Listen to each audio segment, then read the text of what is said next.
And now, it's Coast Vue with Ricky Mathews. Brought to you by J. Allen Toyota and AGJ Systems and Networks on SuperTalk 103.1 FM. Welcome back to Coast Vue, the show that celebrates the men and women and, really not just here on the coast, but for the entire state of Mississippi, the people who are working so hard every single day to make this state and especially coastal Mississippi a better place to live, work, and play. It's been a dynamic week, really. Had the opportunity to spend time with Philip Gunn, the Speaker of the House. What a terrific leader he is as it relates to COVID, urging people to get the vaccine, going out and spending time at medical facilities on the ground, looking at the data and telling people it's not about opinion, it's about what the data tells us about what is happening, and he saw it with his own eyes. Really good conversation. I enjoyed my visit with Milton Segura yesterday, and I'm really excited about their focus on the future and nailing down a strategic plan and staying focused on how to manage tourism with so much uncertainty as it relates to especially this fourth wave in Delta, but really good stuff. So I want to share two things with you, and then I want to ask Kyle to come in. And then incidentally, I'll go ahead and tell you that our guest probably will start toward the end of this segment. If not, we'll start at the second segment. I've asked Stacey Pickering to come back and join me. Stacey is a former auditor of the state of Mississippi, and he has tremendous responsibilities for the veteran community in the state. He's just a smart guy, and there are a lot of current events right now. And I invited him back just to talk to me about some of the things that are happening. They've got some good news as it relates to their facility traditions. We'll talk about that as well. But I saw this morning. It's kind of everyone has heard it. But it's a quote from Thomas Edison that says, "Genius is 1% inspiration and 99% perspiration." We all have heard that one, but it's good to be reminded that no matter how much talent you have, if you're not willing to burn the midnight oil, if you're not willing to work your rear end off, you may not accomplish your goals. So it's just a good reminder that even Thomas Edison believed that hard work is the thing that separated the successful from the unsuccessful. Hey, this morning a friend of mine posted something about the vitriol on Facebook, and I went into his Facebook feed and I shared a thought that I have, and I thought, well, when I got done, I said, I'm going to share that thought with my Coast Vue audience. But essentially, what it said is that Facebook enables the majority of people who would never do this to say something they would never say to someone's face. That's just a reality. It creates a forum for toxic people and toxic thoughts. I spent a career in the media industry, and in the work that I did, it's at the Sun Herald, the Times-Picayune, Birmingham News, Huntsville Times, Mobile Press Register, and in other websites that I had responsibilities for. We always had teams of people who managed the content section. And it was always hard. I've seen that where it's managed, and I've seen the Wild West, like Facebook, where it's not managed. And here's what I've learned. I've learned that for every person who is toxic, who lacks compassion and empathy, there are probably 100 more not commenting, great people, good people who have empathy and compassion. What's so interesting is that I personally have seen it in my career that it's really important not to react to the toxicity. And I think you have to remind yourself that when you read something that's not good, that's toxic, hundreds of other people probably have read it too and already made the decision that they're not going to react to it. The opposite of love, you've heard this before, it's not hate. The opposite of love is not hate. The opposite of love is indifference. And I think that sometimes there is an art, there's sanity that comes with understanding the reality of not engaging. ignoring toxicity can be absolutely liberating. But what you got to remember that Facebook uses artificial intelligence. They use algorithms that want to incite engagement. That's what they're trying to do. So, the truth is Facebook likes a good fight. They encourage a good fight. They'll feed your Facebook feed with things that are going to get you riled up because that increases engagement. And they make money from you being mad. They make money from you being the person who responds and fights with someone else in the comment stream. But at the end of the day, my advice is to learn not to fight. I can assure you that you'll be happier if you take that point of view. There's a lot of noise out there, and there's a lot to learn from sorting through that noise.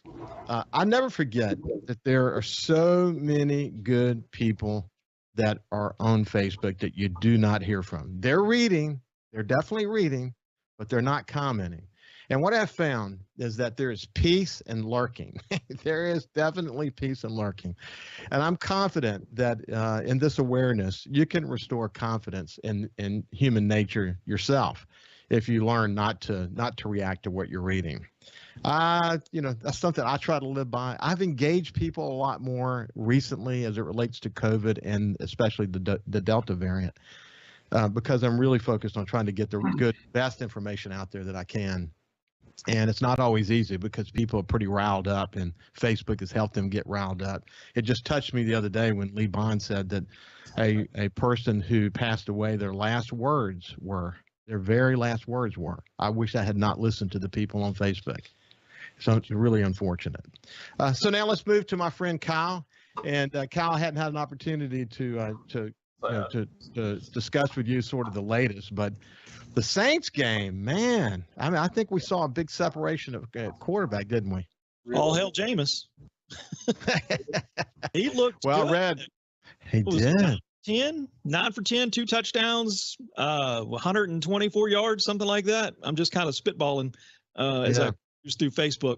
I didn't really stop and stick around much. You know what? I mean, really, no, seriously, we were waiting for separation.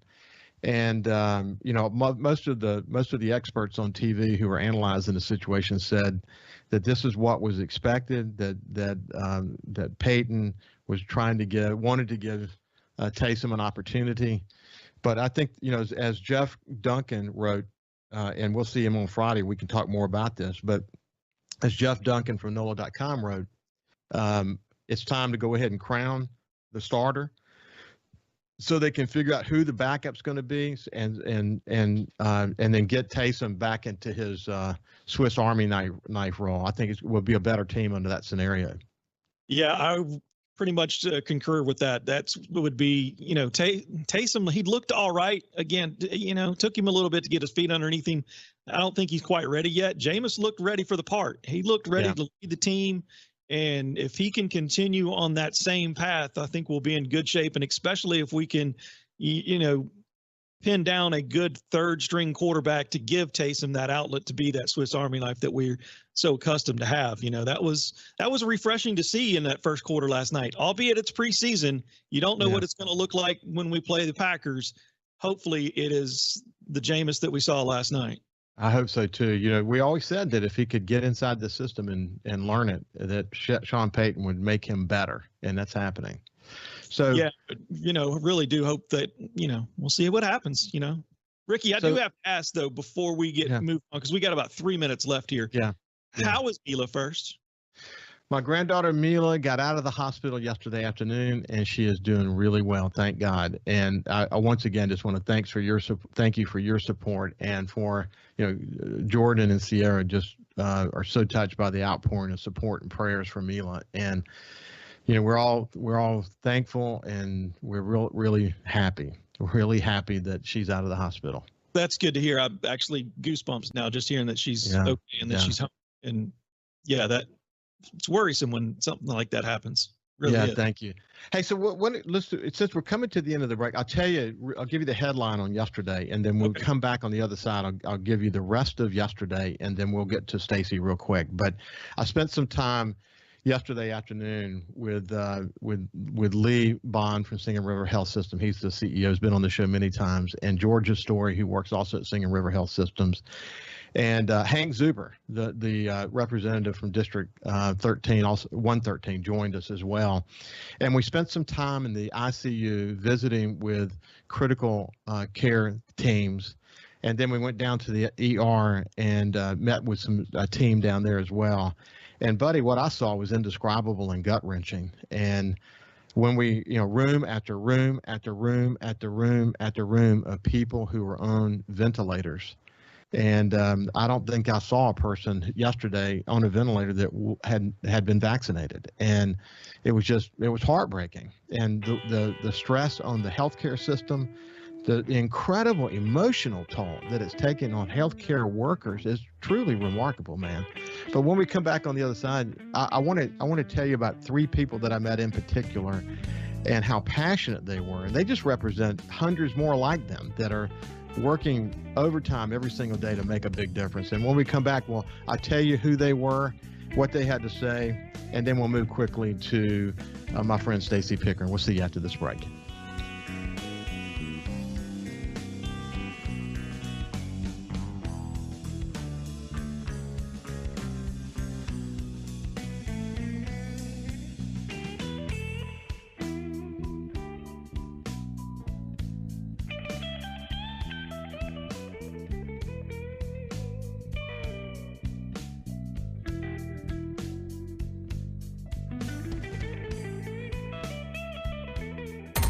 Coast Vue on SuperTalk 103.1 is brought to you by J. Allen Toyota on I-10 exit 38 Gulfport. See all the incredible inventory at allentoyota.com. And remember, when you think Toyota, think J. Allen Toyota.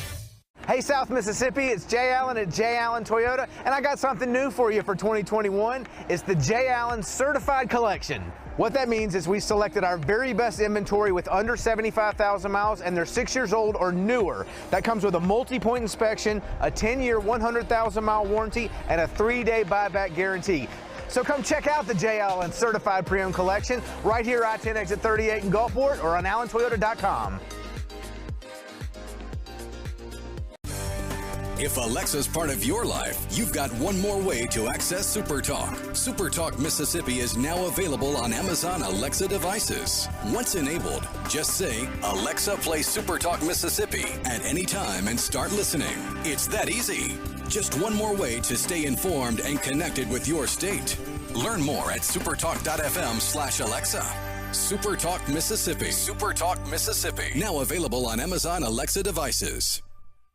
When COVID started, Gulf Coast Business Furniture and Supply began stocking hard-to-find PPE items. When Amazon and other mega internet companies were out of stock or inflating prices, Gulf Coast Business Furniture and Supply was providing local schools and businesses vital PPE supplies at fair prices. When your office needs PPE supplies, office furniture, or products to keep your business operating, consider Gulf Coast Business Furniture and Supply. We sell that too. Buy local. Thousands of Bulldog fans have subscribed to the Thunder and Lightning podcast. Have you? On each episode, Brian Haydad and Joel Coleman give you an inside look at your Mississippi State Bulldogs. The Thunder and Lightning podcast is free and available on demand at supertalk.fm and on your smartphone. Just search for Thunder and Lightning on iTunes, Google Play, or anywhere you listen to podcasts. Thunder and Lightning from SuperTalk Mississippi, covering the Bulldogs like no one else. SuperTalk Mississippi. From outer space, visitors from another world. We've had contact with bug-eyed monsters. This is actually a flying saucer. Flying saucer? I'm from another planet.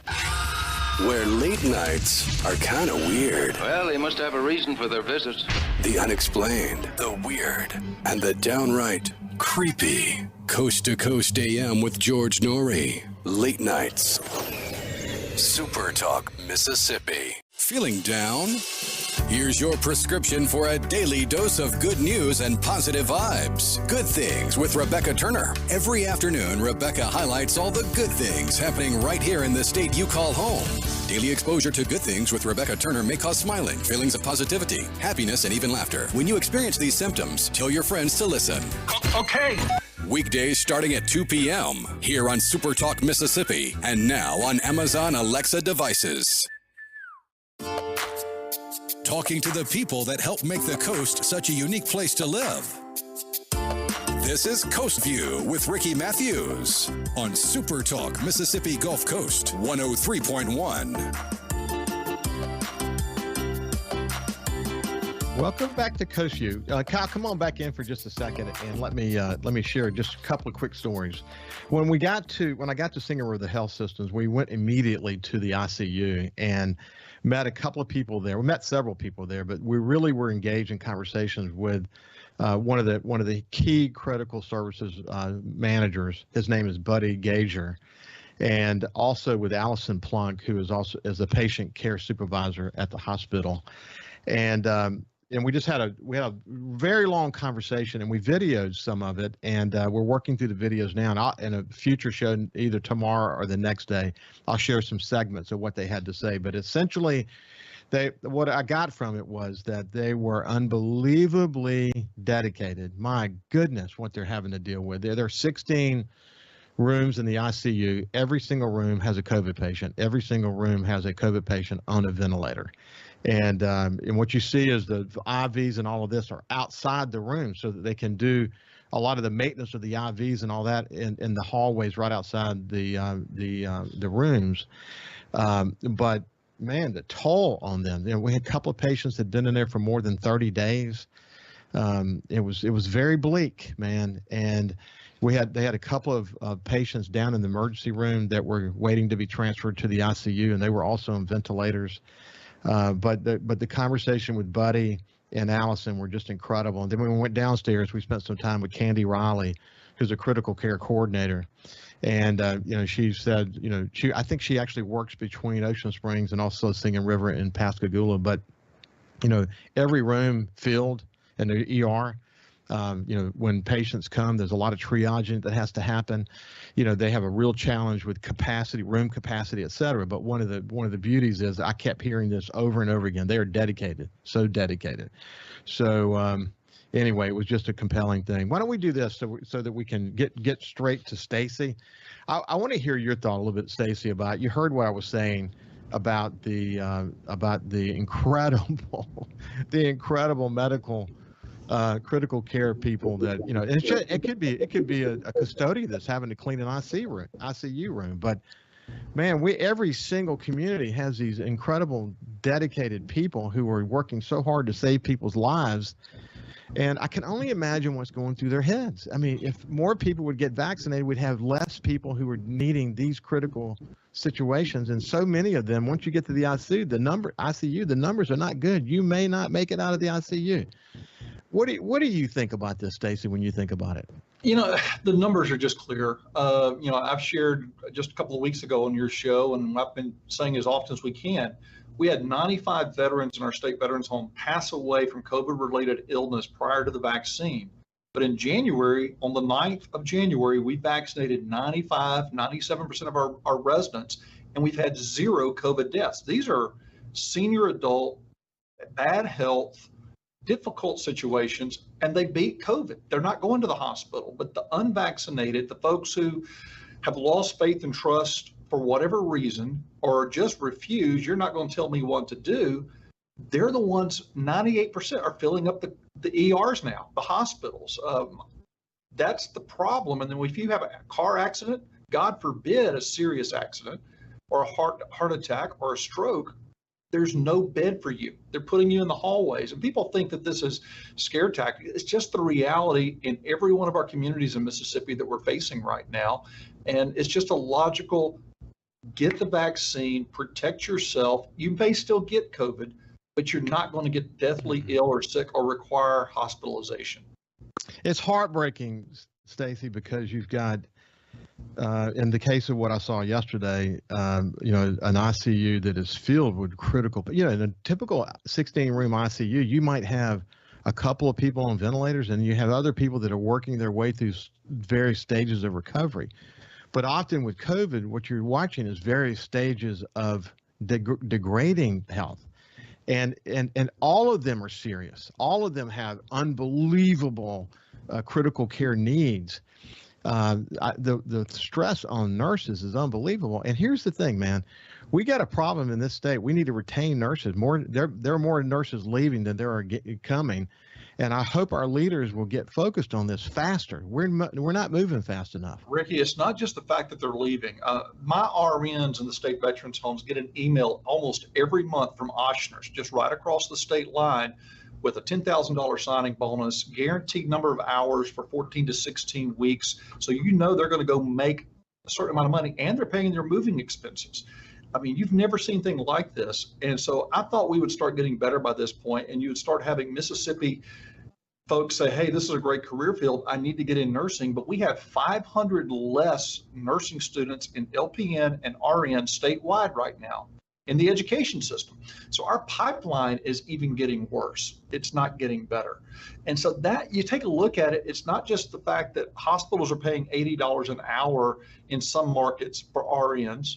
And that means smaller markets are having to step up and we're losing money. And then you got nursing homes. I can't go to one RN on the entire floor like a hospital can. They can augment with LPNs and go from, saying one RN for every 6 patients to go to 10 to 16 possibly. I've heard some hospitals have had to do that because of the nursing shortage. But because of Medicaid, Medicare requirements, the VA requirements, I still have to maintain 3 staff for every resident. And because of that, we're bleeding money. The legislature tried to help us fix it. So you start thinking it's not just the hospital, the ER, the ICU. What is this nursing crisis and staffing doing to every one of our nursing homes in Mississippi? And we start thinking about the ripple effect. That's not going into people's equation when we're at church together on Sunday mornings and go, I'm not going to get the vaccine. Get the vaccine because it's affecting how your grandmother is being treated at the local nursing home, or your mother, or your father.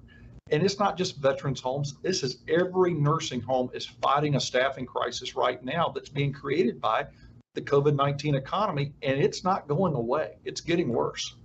And we've got to, I want our state leaders, they're working now. I think it's been slow to do this, to be quite honest with you. But look, I'm not focused on the past. I'm focused on right now and where we're headed.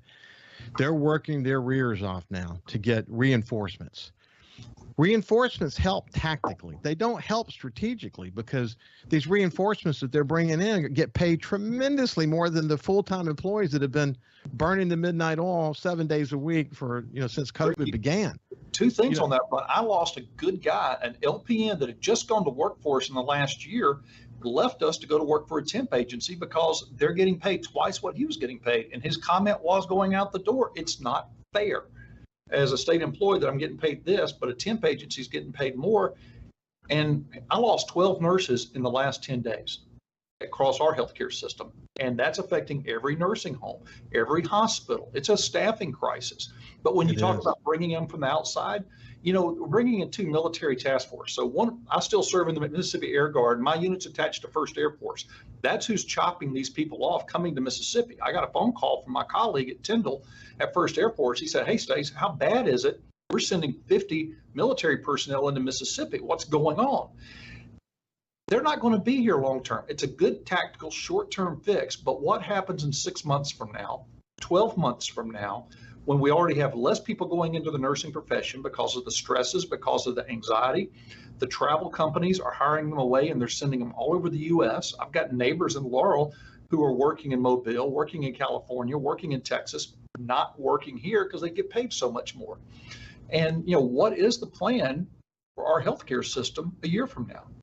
Yeah, I think that, again, I think tactically, I'm not answering your question. I'm just adding to your point that tactically we got to get reinforcements. There's no question about Absolutely. that. But we have to understand that these reinforcements are being paid more than the people who are there already. And that inherently is kind of a rub, but it is what it is.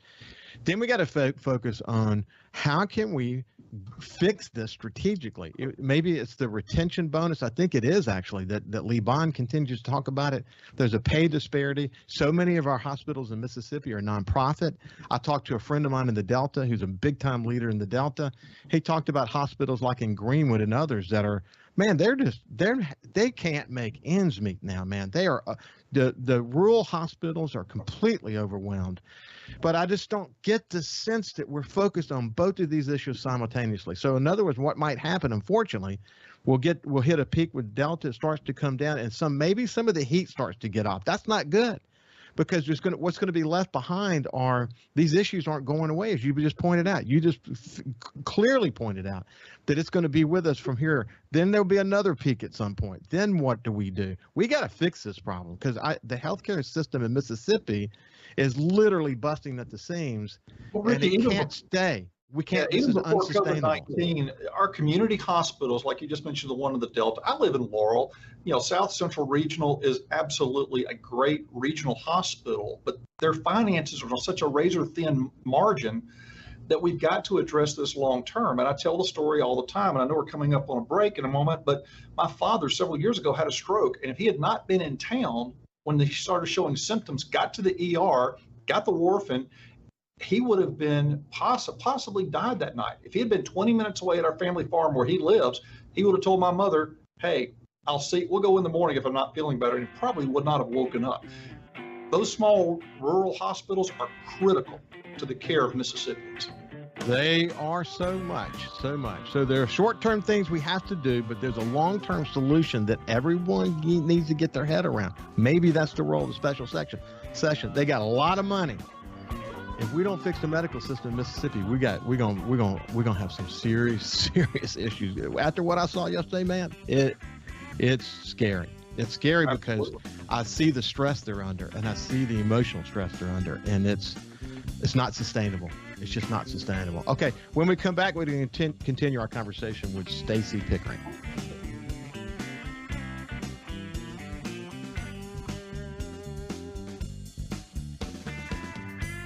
Listen live or on demand and watch episodes of Coast Vue on your laptop, desktop, or on your phone or tablet by going to supertalkmsgulfcoast.com. Feeling down? Here's your prescription for a daily dose of good news and positive vibes. Good Things with Rebecca Turner. Every afternoon, Rebecca highlights all the good things happening right here in the state you call home. Daily exposure to Good Things with Rebecca Turner may cause smiling, feelings of positivity, happiness, and even laughter. When you experience these symptoms, tell your friends to listen. Okay. Weekdays starting at 2 p.m. here on SuperTalk Mississippi, and now on Amazon Alexa devices. Hey, South Mississippi, the future has arrived. It's 2021, and at J. Allen Toyota, we're here to serve you. Want to let you know that we have Allen's lifetime warranty on every new Toyota we sell. That also comes with Toyota Care. That's 2 years and 25,000 miles of complimentary maintenance. We have a great rental department. Our service department's ready to take care of your current vehicle. We're rolling out J. Allen certified pre-owned for 2021. You got to come to I-10 exit 38 right here in Gulfport. You're going to love what we have to offer. When you think Toyota, think Allen Toyota. What decisions are being made by state lawmakers, and how will they affect you, your family, and community? If you listen, you'll know. SuperTalk Mississippi, the SuperTalk app, and at supertalk.fl. Hi, I'm Billy Kinder, host of Big Billy Kinder Outdoors here. The show Saturdays at 1, right here on SuperTalk Mississippi. Turkeys, whitetail, Grenada Lake crappie, or Gulfport redfish. We enjoy it all, especially when you're in camp with us on SuperTalk Mississippi. When COVID started, Gulf Coast Business Furniture and Supply began stocking very hard-to-find PPE items to make our community a safer place. When Amazon and other mega internet companies were out of stock or inflating prices, Gulf Coast Business Furniture and Supply was providing local schools and businesses vital PPE supplies at fair prices. They were even sending thousands of dollars of PPE supplies free to local schools in need with help from other locals. Gulf Coast Business Furniture and Supply. We sell that too. Buy local. SuperTalk Mississippi. From outer space, visitors from another world. We've had contact with bug-eyed monsters. This is actually a flying saucer. Flying saucer? I'm from another planet. Where late nights are kind of weird. Well, they must have a reason for their visits. The unexplained, the weird, and the downright creepy. Coast to Coast AM with George Norrie. Late nights. SuperTalk Mississippi. Hey, I'm Steve Azar, and you never know who or what you'll hear when I spend a Mississippi Minute with my friends. talking to Paul Thorne, Mississippi true treasure, really incredible recording artist, singer, songwriter. Has been doing it a long time, doing it the right way. It's almost like a Forrest Gump thing because I was a boxer, / I worked in a furniture factory, / I had a gig 2 nights a week playing my acoustic guitar in a pizza restaurant, / I was in the National Guard. And, wow. All this stuff was going on at the same time. / I had a writing contract with Rick Hall and Fame. In a Mississippi Minute. Be sure to check out In a Mississippi Minute with me, Steve Azar, right here on SuperTalk Mississippi, the SuperTalk Mississippi app, and now available on iTunes, Google Play, and Stitcher. And now, it's Coast Vue with Ricky Mathews. Brought to you by J. Allen Toyota and AGJ Systems and Networks on Super Talk 103.1 FM.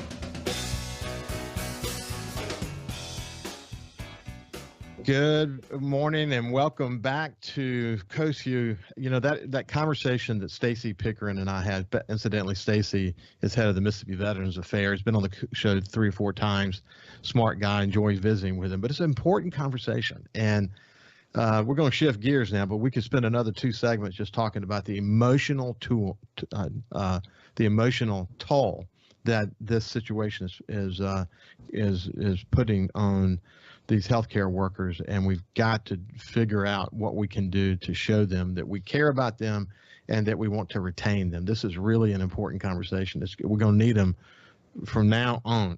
This is not just about this wave of Delta. Delta's not going away. We got other needs in the healthcare system, and we need them. We need them big time. But hey, I want to shift gears now, Stacey, because I've talked several times before, but you have a long history. You have a very long history of giving back. You were in the National Guard.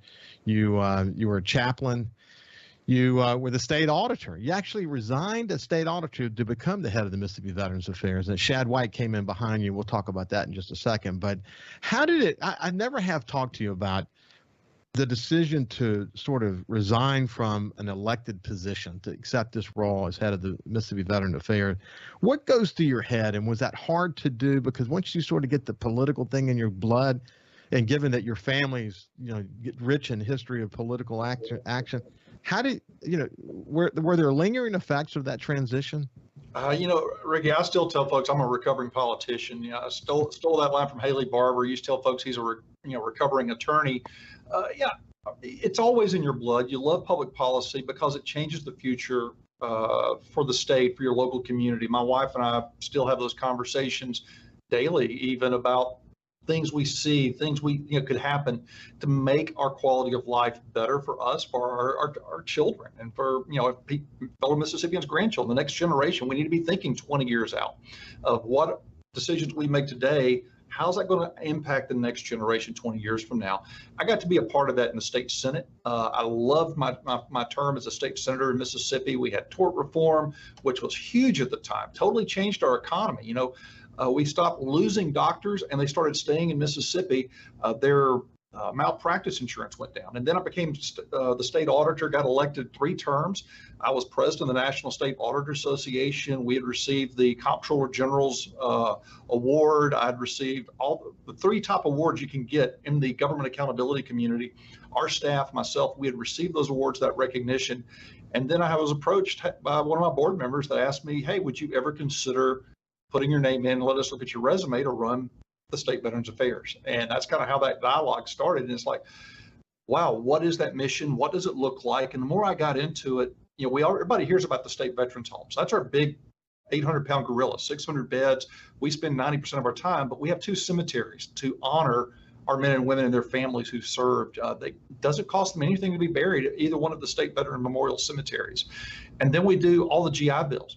So most folks don't realize every school that receives a GI Bill for student veterans, we have to audit and authorize that program and that curriculum. And so last year, it was over $1 billion of money came into Mississippi through the GI Bill at all the universities and colleges and even businesses like VT Halter and Ingalls on the Coast. They have on-the-job training programs that they can access GI Bill benefits for those veterans and help their families.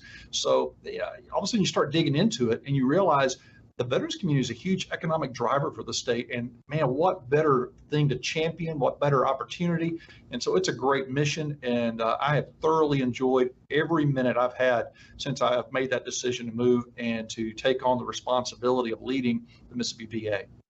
You know, I mentioned family, your family, and I've discovered an interesting connection. You and I actually talked a little bit about your uncle Charles Pickering, who was the senator. Excuse me, yes, he was a state senator for sure. State senator in 1969, judge. he was elected first Republican state senator.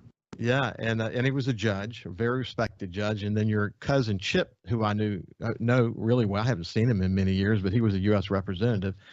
But what was interesting, how I knew Charles Pickering was he was friends with my friend or my former boss at Mississippi Power Company, Bobby Nichols. I worked in the purchasing department there from 1978 to 1980 while I was going to school, and then I discovered actually that you worked for Howard Industries.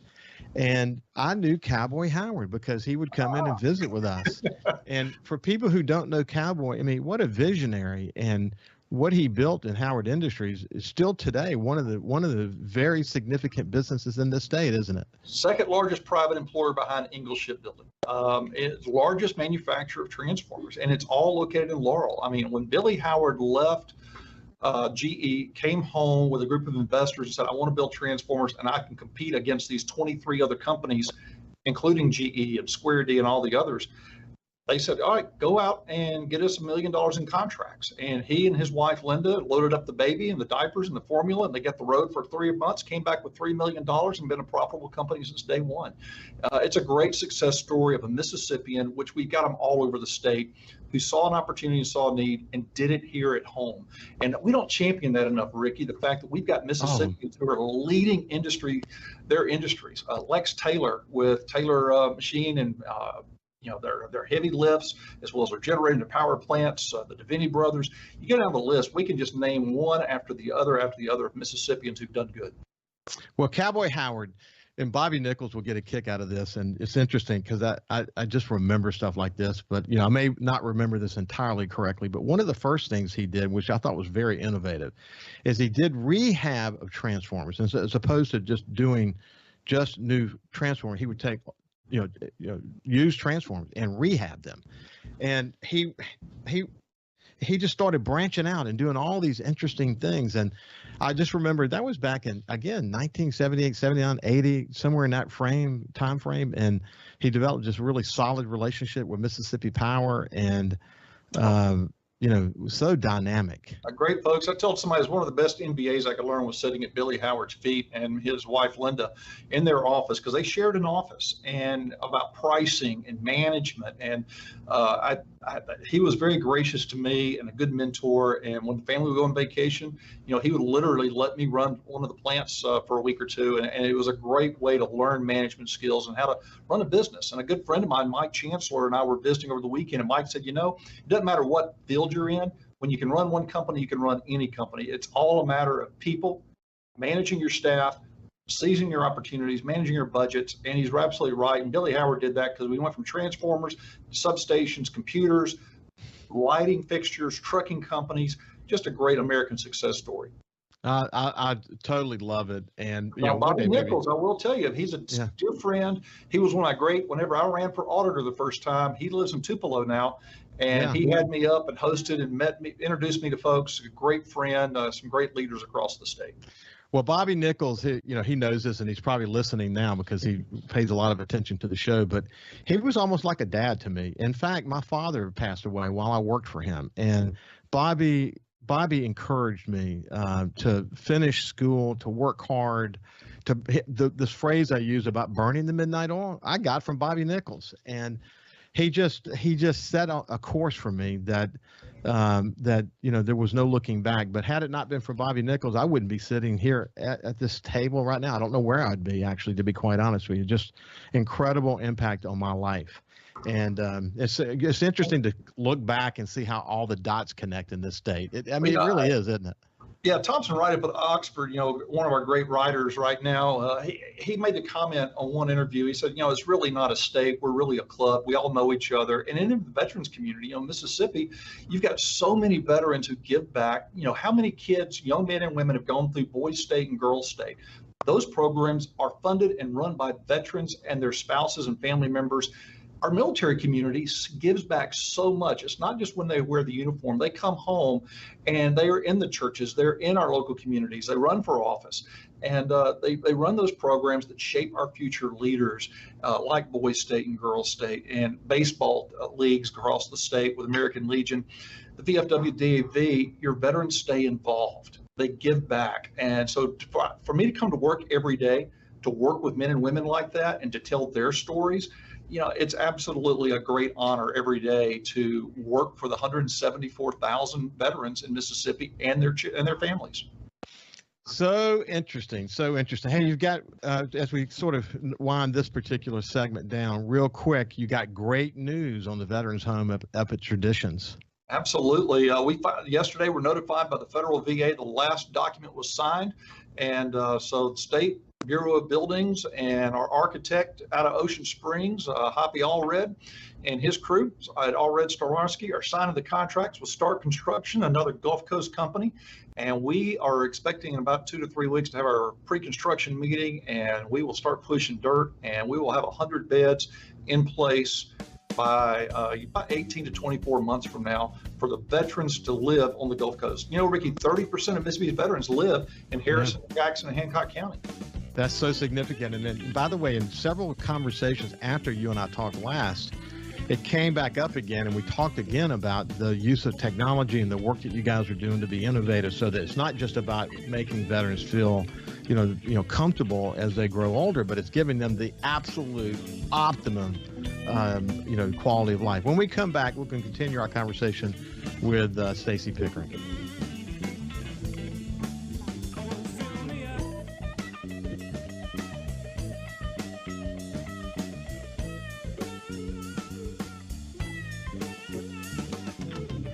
You can also listen live to SuperTalk Mississippi Gulf Coast 103.1 on your Amazon Alexa devices. Once you've enabled the skill, just say, Alexa, open SuperTalk Mississippi Gulf Coast.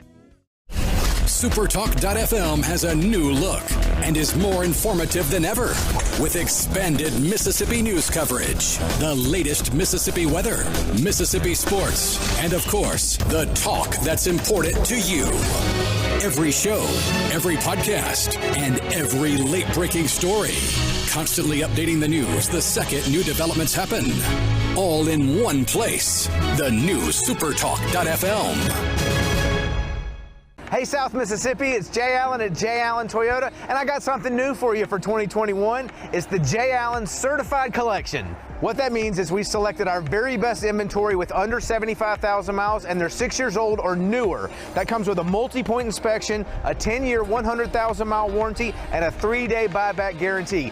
So come check out the Jay Allen Certified Pre-Owned Collection right here, I-10 exit 38 in Gulfport, or on allentoyota.com. When COVID started, Gulf Coast Business Furniture and Supply began stocking hard-to-find PPE items. When Amazon and other mega internet companies were out of stock or inflating prices, Gulf Coast Business Furniture and Supply was providing local schools and businesses vital PPE supplies at fair prices. When your office needs PPE supplies, office furniture, or products to keep your business operating, consider Gulf Coast Business Furniture and Supply. We sell that too. Buy local. SuperTalk Mississippi, your new home for the Ben Shapiro Show. We don't hold back. We never shy away from telling you the truth. The most electrifying national talk show on air today. We have the most important guests and the biggest thinkers in America. Ben Shapiro, brutally breaking down the issues of the day. From politics to pop culture, we take a look at all of it. So don't miss out. Weeknights at 9. For something new and unique in talk radio, take a listen to The Ben Shapiro Show. On SuperTalk Mississippi. SuperTalk Mississippi. It just seems to me people have so much invested in not telling the truth. When you want the truth. Simply because it might hurt some feelings. And nothing but the truth. Lose some subscribers. You want the Gallo Radio Show. I just think in this audience, you still believe that if you tell the truth, you come out ahead. The Gallo Radio Show. And if you tell yourself otherwise, you're lying to yourself. Mornings on SuperTalk Mississippi. Hey, I'm Steve Azar, and you never know who or what you'll hear when I spend a Mississippi Minute with my friends. We're talking to Del Berra. Take me back to growing up and what it was like in the household with a dad like Yogi Berra. You know, we grew up with his funny sayings. You know, I remember Dad managing the Mets, and me, Larry, and Timmy are watching the game on TV. And all of a sudden, two streakers run out of the stands on TV, and the camera flips away from them. So when he gets home, me, Larry, and Timmy say, "Hey, Dad, those streakers, what were they, boys or girls? We need to know." And Dad looked us right in the eye and said, "I couldn't tell. They had bags over their heads." In a Mississippi Minute. Be sure to check out In a Mississippi Minute with me, Steve Azar, right here on SuperTalk Mississippi, the SuperTalk Mississippi app, and now available on iTunes, Google Play, and Stitcher. Talking to the people that help make the coast such a unique place to live. This is Coast View with Ricky Mathews on SuperTalk Mississippi Gulf Coast 103.1. Coming back to Stacey Pickering, who in the National Guard, he had some very specific strategic or actually tactical responsibilities, not in Afghanistan, but it involved Afghanistan. We'll come back to that in just a second. But actually, just don't come back to that. Tell us what that was, Stacey, and then I'll make a couple of comments. Yeah, jokingly, my brother's in the Army, and he was deploying to Iraq for his second tour, and I got my OEF orders, Operation Enduring Freedom. And I called him up. He and I were talking. He got excited to get a picture taken down range. And I said, "No, son." I said, "I'm in the Air Force." And he said, "What do you mean?" And I said, "Well, I'm going to Las Vegas." It was a joke in the family, but you know, so much of our war fighting has changed. And I'm in a command and control unit in the Mississippi Air National Guard. But my OEF orders, I was actually with the drone program. We call it the RPA in the military. You know, remotely piloted aircraft. They're not drones; they're RPAs. But the time that I was on orders at Creech Air Force Base in Nevada. Yeah, I think we were over 1,700 kills in action between three theaters of Iraq, Afghanistan, and Libya. That was the time that I was on orders at that time. Folks say deployed. I didn't leave the country. I don't like to use the word deployed in that.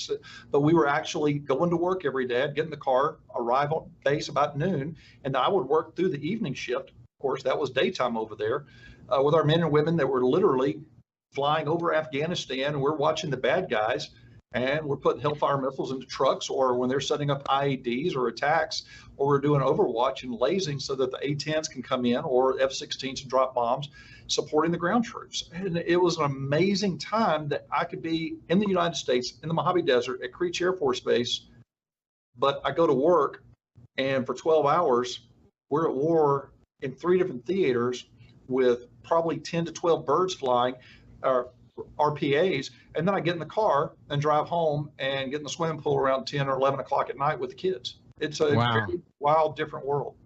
Hey, listen, Afghanistan is complicated, and it's actually been referred to, as we both know, the graveyard of empires, because for 1,000 years, empires tried to conquer it and weren't really successful. It's one of the most resilient countries in the world, one of the most divided countries in the world. What's interesting about looking back in this history is if at the Battle of Bora Bora, had we gotten bin Laden and Omar at that time, the war might have been over at that time. But unfortunately, it wasn't. I mean, we ended up drawing Australia and Canada and Germany and others into this, and then we got into the business of nation building. And, you know, if you start breaking down all the possibilities of errors and mistakes along the way, they are multiple. But at the end of the day, here we are trying to get out. And, I mean, best I can see from what I'm observing is that we have absolutely blown the exit. What's your thought about that?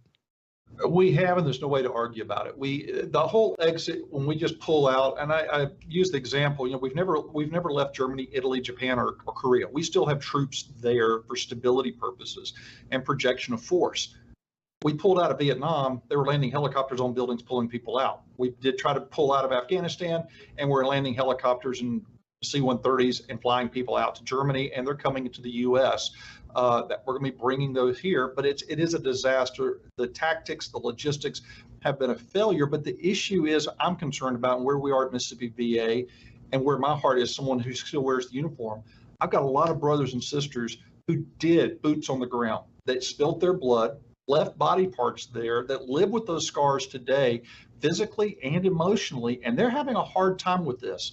And the biggest issue, we've reached out to them through social media to making sure they've got the resources they need. A good friend of mine's wife, she served in the Air Force as a nurse in Baghdad or in Afghanistan, and then she wrote a very moving piece on Facebook this last week, Ricky, about COVID. And so she's one of those nurses working in an ER, taking care of COVID patients.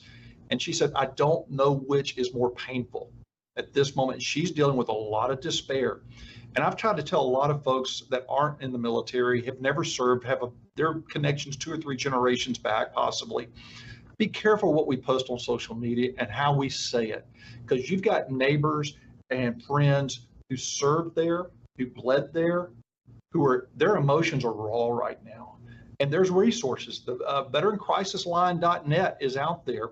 Veterans can call 1-800-273-8255 to have someone to talk to. Over 70% of the counselors they can call and talk to is confidential are veterans themselves. And there's a certain brotherhood of talking to someone who's worn that uniform, that had a drill instructor yell at them, or even that's seen combat. There are certain smells, there are certain experiences that bring back. Even myself, while I was in Las Vegas, I had not seen a Hilux Toyota truck because they don't sell them here in the U.S. when I was at Creech. Watching a show on Netflix, there was one, and certain emotions came back. Our men and women who actually were in combat, were downrange in Afghanistan, are watching this on the news. There's a lot of emotions. There's a lot of feelings, whether it's depression, anxiety, anger, hopelessness. We have to remind them that they're valued. What they did kept the terrorists at bay and off of our shores. We did not have a terrorist attack in the United States for the last 20 years. And we have to remember that. It was not for nothing. Now, how we've exited, how we've left is a failure, but our veterans, our men and women who wore the uniform, need to know that we appreciate them, and we need to be careful how we talk about this and we address it. Well, those are wise words, Stacey. I can understand now why you were, in addition to other leadership roles, you were a chaplain. And often to be a good chaplain, you have to listen. You have to be willing to listen and hear people out. And as you point out, sometimes it's just about, don't hold those thoughts in. I mean, find someone who will listen to you. Call that helpline that you mentioned. But everyone who has been involved in this, I'm sure, are some level of disillusioned.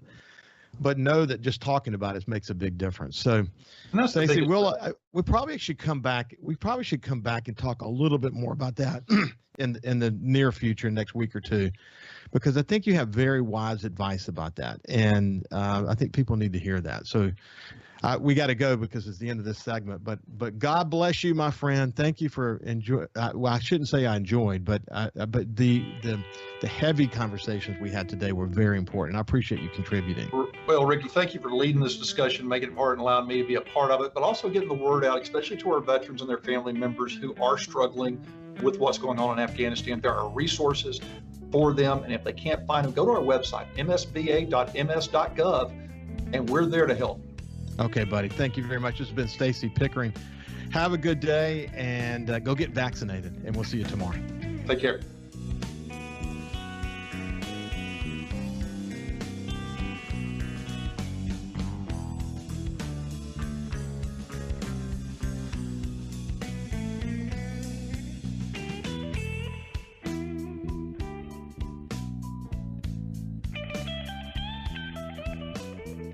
Follow SuperTalk Mississippi Gulf Coast 103.1 on Facebook, facebook.com/SuperTalk MS Coast 103.1.